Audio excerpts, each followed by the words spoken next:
Pertama, sinyal kuning, hati-hati. Yang kedua, sinyal hijau, lanjut. Yang ketiga, sinyal merah, haram, yang ekspor. Apabila sinyal ini selalu kita baca, selalu kita perhatikan, insya Allah tidak akan kita terjerumus kepada jalan yang dimurkai Allah Subhanahu wa Ta'ala. Oleh karena yang demikian, Allah Subhanahu wa Ta'ala pernah berfirman dalam hadis kursi. Apa bedanya hadis kursi, hadis Nabi, dan firman? Firman Allah Subhanahu wa Ta'ala yang diberikan kepada para rasulnya melalui Jibril. Itu firman atau Al-Quran atau Taurat dan Injil. Yang kedua, hadis Rasulullah SAW tutur kata, perbuatan, diam dan bergerak, berbicara Rasulullah, itu merupakan hadis. Yang ketiga, hadis qudsi. Ini langsung Allah Subhanahu wa Ta'ala berbicara dengan siapa yang dikehendaki. Apakah dengan Nabi Sulaiman, dengan Nabi Daud, dengan Nabi Musa, atau Allah berbicara langsung tidak melalui Jibril? Itu dinamakan hadis qudsi. Hadis qudsi. Nah, di sini khatib ingin membicarakan masalah semua hadis qudsi yang perlu kita ingat, yang memang sering dibawa atau dibaca oleh para khatib dan para pentu. Mudah-mudahan insya Allah pada hari ini, kalau memang para jemaah sering mendengar ini sebagai atau sudah belajar, sudah pandai, ini merupakan penerapan. Tapi kalau memang kita tidak tahu, ini menjadi pelajaran. Tapi kalau memang kita sudah tahu, tapi sering terlupa, ini menjadi hilang. Maka dalam belajar, dalam mendengar nasihat itu, jangan anggap gitu. Jadi dulu nggak boleh. Dengar, sami'na wa ata'na, kami dengar, kami paham. Jangan sami'na wa asaina, kami memang dengar, tapi kami tidak suka atau maksiat, tidak usah. Hadirin yang dirahmati Allah Subhanahu wa Ta'ala, apa hadis qudsi yang sering dibawa oleh Allah Subhanahu wa Ta'ala? Ingatkan partanya, malam yasbir ala bala'i. Siapa di antara kalian atau orang siapa yang tidak sanggup atau tidak mau bersabar atas musibah dan cobaan? Ini satu. Karena kehidupan manusia tidak bisa terlepas dari cobaan, dari musibah, perbedaan waktu, berubah keadaan dari dulu sampai sekarang. Jadi kita tetap, apabila umpamanya kita menemui suatu kesusahan dalam kehidupan, jangan mengeluh. Apabila kita menemui kerugian di dalam dagang, jangan mengeluh. Apabila kita sakit, juga jangan terlalu banyak mengeluh. Tapi diiringi semua cobaan itu dengan kesabaran. Cobaan baik melalui kehidupan pribadi, keluarga, jabatan, ilmu, kekayaan, dan kemegahan, itu merupakan cobaan. Bukan cuma cobaan sakit, bukan cobaan rugi. Allah kadang-kadang dicoba secara dengan ilmu. Apakah dia sabar melaksanakan amal sesuai dengan ilmu, tidak sombong? Allah mencoba manusia dengan harta. Apakah melalui harta jadi angkuh dan congkak? Dan juga Allah Subhanahu wa Ta'ala mencoba hambanya dengan pangkat dan jabatan. Apakah dengan ada jabatan dan pangkat yang disandang sehingga manusia itu lupa kepada sang Khaliknya atau bersikap jahat terhadap rakyatnya hati. Nah, pemalam yasbir ala balai, barang siapa yang tidak sabar atas cobaan. Kita lihat suasana dunia negeri kita seperti sekarang. Kita jangan mengeluh, jangan merasa menyesal masa yang telah lalu kalau masalah dunia. Tapi kalau masalah akhirat harus kita menyesal. Ya Allah, belum menyesal pada saat belum mayat, menyesal malam baru menaruh tidak boleh, menyesal baru menanggung salat jamaah, menyesal jemaah baru menanggung jemaah itu hak. Tapi kalau kita menyesal atas kehidupan di dunia, andai kata kita bikin lebih kuat asam kalung suku wilayah, maka lu menyesal. Ikan. Jangan merasa penyesalan masa yang lalu yang telah Anda hadapi kehidupan ini. Dan jangan merasa ragu untuk hari ini. Jangan merasa risau untuk hari besok. Besok yang lagi negara yang pagi Allah telah mengetahui kededakannya. Cuma kita hati-hati saja.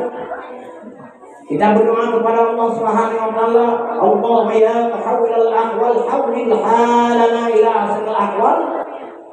Ya Allah. Palingkan, gantilah keadaan kepada kami yang tidak baik kepada yang lebih baik. Kalau memang kemarin kamu yang lalu baik, maka perbaiki lebih baik daripada kamu yang lalu dan daripada hari kemarin. Silakan sampai ahwal kepada yang lebih baik. Itu berusaha dan hati-hati di dalam kehidupannya. Ini gelombang sangat dahsyat, sangat besar. Kita selalu memperbaiki, merawat perahu kita, lautan sangat luas, lautan nafsu. Itulah orang-orang yang memperbukan orang nafsu pasti hati. Hadirin yang berahmat Allah Subhanahu wa taala, mungkin budaya kita tidak seberapa cobaan. Lebih berat cobaan kepada orang-orang sebelum kita, lebih berat cobaan kepada para rasul. Nabi Muhammad banyak cobaan. Nabi Ayub beliau banyak cobaan. Melalui harta gananya, taat ibadah kepada Allah Subhanahu wa taala. Tapi iblis dan setan tidak senang melihat orang yang sujud, orang yang sering ibadah. Pasti dibutuhkan supaya Ayubnya diwawancara dubre dalam ibadah. Apa caranya yang dilakukan oleh setan? Yang pertama dibakar kebun kurma dan kebun anggur. Setelah hangus kebun tersebut, setan datang membisik kepada beliau, Ayub, apa kamu sujud-sujud terus? Itu kebunmu sudah hancur, maka inna lillahi wa inna ilaihi raji'un. Nah, oh beda Ayub, enggak kabin tunggu inna lillahi ta'akal. Nah, kenal lu ni angka ta'akal, yang kesalahan, yang setan. Kemudian tidak berhasil dari hal tersebut, maka ditampar anaknya jatuh mati. Kemudian kembali diusahakan dihancurkan ternaknya, juga habis mati. Kemudian dihembus dengan bubur dan sihir, maka beliau batal jadi kalau di saat beliau merasa lupa cuma Allah Subhanahu wa taala, istrinya mengatakan, ya Rasul, kenapa kamu tidak mohon kesembuhan? Aku malu. Kenapa? Sekian tahun yang telah aku sehat, tapi baru hari ini diberikan cobaan sakit oleh Allah. Sudah pantas aku minta kesembuhan secepatnya. Ya, nah, kalian sakit sampai kadang-kadang kulit sudah terlupas. Lagi apa permintaanmu? Ya Allah, ya Allah. Salim lisani wa qalbi. Ya Allah, selamatkan hatiku dan lidahku. Andai kata hatiku sudah sakit, sudah hancur, dengan apa aku mengingatmu ya Allah? Ini yang dia cuma sakit hati, sakit mata tidak seberapa. Jadi kalau hatinya sudah rusak, sudah budak, namun tidak sehat, kekayaan melimpah ruah, pangkat jabatan cukup hebat, tapi hatinya sudah mati, alhamdulillah, itu musibah yang sangat besar. Ya Allah, yang dari ini ya Allah, yang penting hati lu kebahu selamat ya Allah. Untuk bersempat lu sebut nama lu, lu ingat, karena mengingatkan. Kemudian lagi saling lisani ya Allah ya Al-Quran yang matakan lagi enam kali ya. Yang kedua lagi badan Allah tolong selamatkan sejahterakan lidahku. Apabila lidahku sudah rusak, dengan apa lagi aku menyebut namamu ya Allah?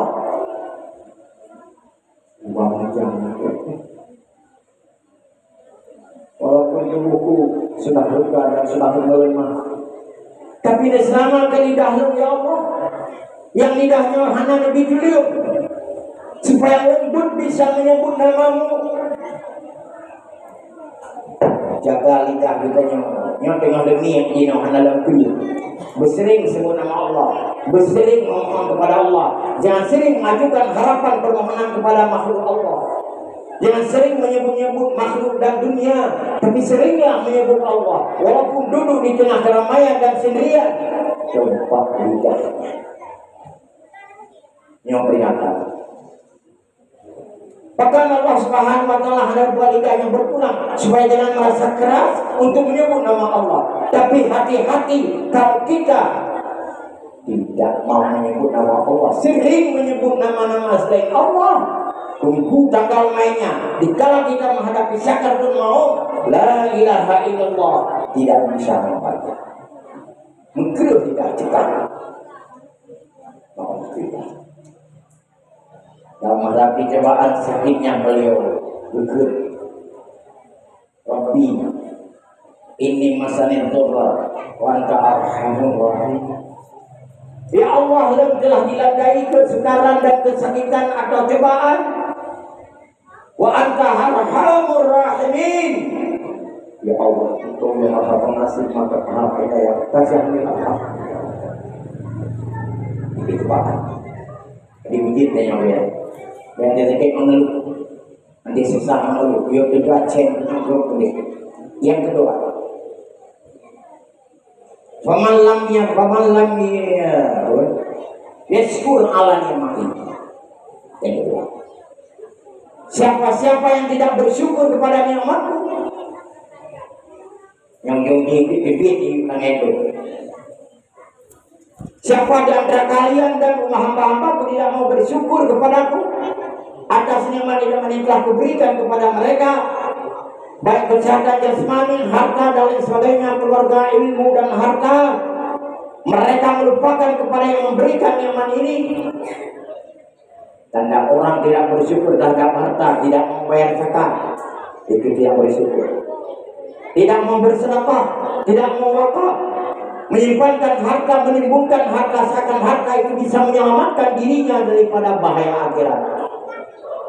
Maksud mewakaf, padahal masih butuh tempat-tempat pengajian, butuh pertolongan, fakir miskin banyak yang ingin mendapat uluran tangan daripada orang yang mampu. Tapi semua itu memejamkan mata supaya jangan terlihat kebutuhan hamba dan makhluk. Tidak bersyukur atas nikmat. Nabi Sulaiman alaihissalam seorang raja, seorang rasul, seorang kaya. Apa kekurangannya? Tapi Nabi Sulaiman selalu membaca, Rabbi auzi'ni an ashkura ni'matakal lati an'amta alayya. Ya Tuhanku, tolong ajarin aku bahwa aku bisa pandang mensyukuri nikmat yang telah Engkau berikan untukku. Lagi purnodro ya Allah, purnodro lebih syakiri yang syukuri nikmat nikmat kebel kalibi, nikmat kerajaan, nikmat harta, nikmat kekayaan dan nikmat ilmu segala-galanya. Tapi tolong ajarin aku ya Allah, Itu aku pandai. Wa ala walidayya, dan ajarin aku untuk bersyukur kepada dua ibu bapak. Ibu dan bapak kita yang melahirkan kita secara lahir, tetapi Allah yang menghendaki. Untuk apa kita alim, untuk apa kita hebat, menduduki jabatan yang cukup tinggi, sementara orang tua kita sia-siakan? Itu namanya cari penyakit. Allah benar-benar walidain, ridha Allah dan ridha ibu bapak. Jangan terlalu sibuk tidak mendoakan ibu bapaknya. Dan sembahyang sunat, sembahyang tarawih, berzikir dan lain sebagainya itu untuk kita. Benar untuk tengok, walaupun nasal itu yang mengalir kepada ibu bapak rahmat, tetapi tolong khususkan kepada mereka. Sedekahkan, wakaf harta yang ditinggalkannya, doakan keampunan untuk ibu bapaknya, supaya kita selamat. Kalau kita sering melupakan mendoa kepada dua bapak, tunggu khaliyakhrij minad dunya bighairi iman, keluar dari alam dunia tanpa selamat iman. Nauzubillah summa nauzubillah. Man taraka walidaika qusuritku, siapa yang melupakan, yang malas berdoa mohon ampun kepada dua ibu bapak, hilang rezekinya. Astagfirullah. Kemudian apalagi permohonan Nabi Sulaiman, wa an a'mala salihan tardah. Negeri Allah dapat disyukuri, negeri Allah punya kenikmatan, negeri kedua semua amal soleh yang dari Allah. Ini udah semua amal, tapi kadang Allah menariknya berkumur mau naina dijai naina oboh naina sok alim, sok macam, sok saleh, sok Allah enggak rela. Allah sangat cinta kepada amal yang sedikit yang namun kontinu ikhlas. Maka mari kita bersihkan hati kita, baik dengan lu ilmu, dengan lu amalan, dengan lu macam-macam yang kita sombong, itu penyakit. Kemudian wadkhilni bi rahmatika fi ibadika shalihin, dan masukkanlah aku dalam golongan hamba-hamba yang saleh. Alhamdulillah, Alhamdulillah Muhammad itu orang saleh, dan para ulama dan seluruh orang-orang yang taat ibadah, dan yang termasuk menjadi ini yang lagi masuk golongan bergabung dalam golongan ulama yang saleh, berempat si orang kiamat bersama para salihin, dan untuk hubungan dengan alim, dengan para ulama, dengan para baik yang taat kepada Allah Subhanahu wa taala. Yang ketiga, wa man lam yarda ala qada'i. Siapa di antara mereka hamba-hambaku yang tidak rida atas ketentuanku, apa ketentuan Allah? Allah telah menentukan kita adalah orang muslim, maka terimalah ketentuan Allah. Kita telah bersyahadat, taplara jaga akibat tuntunan Islam. Jangan kita orang Islam hampir sama dengan orang non-Muslim, malas ngaji, malas ini, malas itu. Ini dapat membedakan. Kita ridha ya Allah ketentuan dari Allah. Allahumma arinal haqqa haqqan warzuqna ittiba'ah. Itu sering jaga. Ya Allah, perkenankan aku, yakinkan aku adalah kebenaran itu memang benar, yang benar-benar. Ya Quran betul, yakin ya Quran dan buku. Warzuqna ittiba'ah, dan berikan kemampuan dan kekuatan untuk melaksanakan segala kebenaran. Jangan aku saja benar, tapi sering meninggalkan. Nyari semayang. Begitu diurung semayang berlewat-lewat bijakkan. Wa arinal batila warzuqna ijtinaba. Perkenankan aku, berilah keyakinan untukku, itu batil. Segala kebatilan dan yakinan batil. Judi haram, main layangkan haram, buntut haram, riba haram, dan zina haram, mencuri, membunuh, menzalimi haram.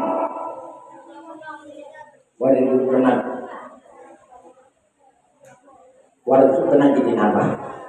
Lu riba lu lebih mampu untuk ditinggalkan. Nah, jadi oleh karena 3 peringatan Allah. Wa man lam yarda ala wa man lam yasbir ala baladi. Wa man lam yashkur ala ni'mati. Wa man lam yarda ala qadari. Apa gufunis dari Allah apabila orang tidak mau bersyukur nikmat, tidak reda atas ketentuan, tidak sabar atas cobaan, fal yakhrut takasam, keluar di bawah langit itu. Fal yatul rabban siwa, carilah Tuhan selain aku. Bagaimana? Kita telah merasakan dunianya beda Tuhan mana dulu. Kalau kampungnya mana pah doi itu hanya mana nyangka lebih dari Allah. Seakan kita telah dikeluarkan oleh Allah di bawah langitnya. Dan dia belum payah itu mana? Lalu ini dua ini mana pegang gua kai pegang gua apa? Jin apa? Hadir. Begitu pula, kalau yang orang carilah Tuhan yang lain. Akhirnya kita menjauh gadah Allah. Hukum Allah kau gadai yang hancur, yang jut, tapi yang terpanjut, yang jut, yang jut. Itu telah menjauh dari Allah, menjadi Tuhan selain Allah, menjadi Tuhan setan. Alhamdulillah semua. Demikian yang dapat saya sampaikan. Mudah-mudahan menjadi bahan pertimbangan dan ilmu dan menjadi perubahan buat kita. Insya Allah mudah-mudahan khatib mendapat rahmat dan pahala dan pada jemaah ada manfaatnya.